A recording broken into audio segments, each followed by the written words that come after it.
ફલવાળા હાલતા થયા અને રસ્તામાં એટલું પૂછ્યું, રસ્તામાં એને એટલું પૂછ્યું કે મને માગવાનું કારણ શું કે મારવાડમાં જઈ તમારે એમ કહે છે કે ત્યાં લગ્ન તમારા કરાવવા અને મારે સાપરાજ જેવા દીકરા એમ કહે છે જોઈએ છે. અને ત્યારે એટલું કીધું તો હવે ઉભા રહ્યો, હવે અહીં બેહો ઉભા રહ્યો.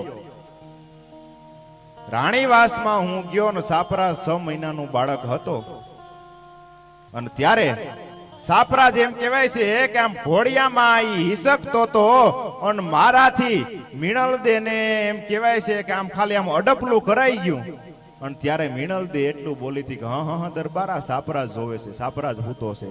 અને ત્યારે મેં એટલું કીધું સાપરાજ તો 6 મહિનાનો બાળક છે એને શું ખબર પડે, અને બાળક છે એમ કહે છે કે આમ ઉથમો થઈ ગયો તો એના માટે લખવું પડે. શું કહે છે આવી એમ કહેવાય છે કે જનેતા જડે તો કે ના નો જડે તો મીણલ દે જેવી જોઈને અને પછી જીભ કરડીને મરી ગઈ હતી. કારણ કે આખા થાતા જોને થઈ ભલા માણસ થી ભૂલ પછી રિયો તાલગડ રહી એને ભવની ભોઠબ ભેરિયા.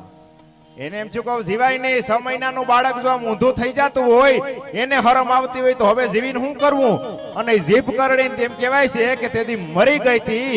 આવી રજપૂતાણી કે આવી ક્ષત્રિયાણી કોઈ જડશે કે ના કે તો મારાથી નો હોય ભલા માણસ ન્યાય ભલવાડો નો ન્યા સાપરાજ નો નીપજે. ઈ તો ધરા હોય એવી ધરતી હોય એવી જનેતા હોય ન્યા હારા દીકરા નીપજે. એના માટે કવિ કાન લખે છે કે એ ફલ ગયો નિજયો રડે એને પ્રિયા પર હાસ્ય કર્યું.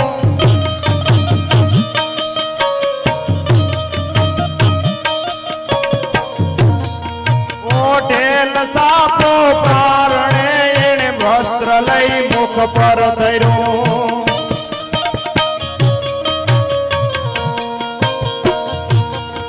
જીભાન કરણી જોગ માયા સિંધાવી સ્વર્ગવાસમાં